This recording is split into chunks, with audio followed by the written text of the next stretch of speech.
10वें श्लोक में भगवान कहते हैं प्रयाण काले मनसा अचलेन भक्त्या युक्तो योग बलेन चैव भ्रुवो मध्य प्रणम आविश्य सम्यक से तम परमं पुरुषम पैति दिव्यम।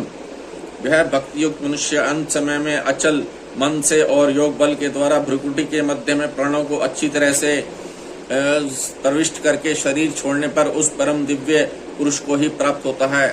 प्रयाण काले मनसा अचलेन से तम परमं पुरुषम पैति दिव्यम। यहाँ भक्ति नाम प्रियता का है, क्योंकि उस तत्व में प्रियता आकर्षण होने से ही मन अचल होता है। वह भक्ति अर्थात प्रियता स्वयं से होती है, मन बुद्धि आदि से नहीं।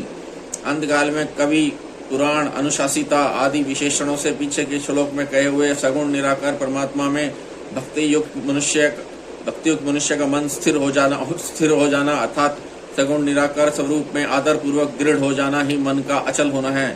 पहले प्राणायाम के द्वारा प्राणों को रोकने का जो अधिकार प्राप्त किया है उसका नाम योग बल है। उस योग बल के द्वारा दोनों भ्रुवों के मध्य भाग में स्थित जो द्विदल चक्र है उसमें स्थित सुषुम्ना नाड़ी में प्राणों को अच्छी तरह प्रवेश करके वह शरीर छोड़कर 10वें द्वार से होकर दिव्य परम पुरुष को प्राप्त हो जाता है।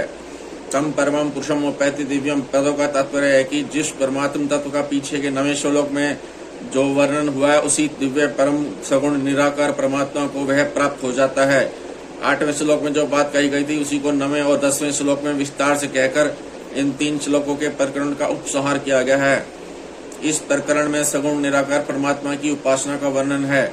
इस उपासना में अभ्यास की आवश्यकता है। प्राणायाम पूर्वक मन को उस परमात्मा में लगाने का नाम अभ्यास है। यह अभ्यास अणिमा महिमा आदि सिद्धि प्राप्ति के लिए नहीं है, परंतु केवल परमात्मा तत्व को प्राप्त करने के लिए है।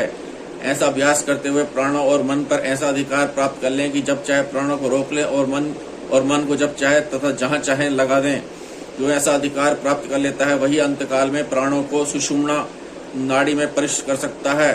कारण है कि अभ्यास काल में भी मन को संसार से हटाकर परमात्मा में लगाने में साधक को कठिनता का असमर्थता का अनुभव होता है। फिर तब अंतकाल जैसे कठिन समय में मन को लगाना साधारण आदमी का काम नहीं है। जिसके पास पहले से योग बल है वही अंत समय में मन को परमात्मा में लगा सकता है और प्राणों का सुषुम्ना नाड़ी में प्रवेश करा सकता है। साधक पहले यह निश्चय कर ले कि अज्ञान से अत्यंत परे सबसे अतीत जो परमात्म तत्व है वह सबका प्रकाशक, सबका आधार और सबको सता स्फूर्ति देने वाला निर्विकार तत्व है। उस तत्व में ही प्रियता होनी चाहिए, मन का आकर्षण होना चाहिए, फिर उसमें मन स्वाभाविक ही लगेगा।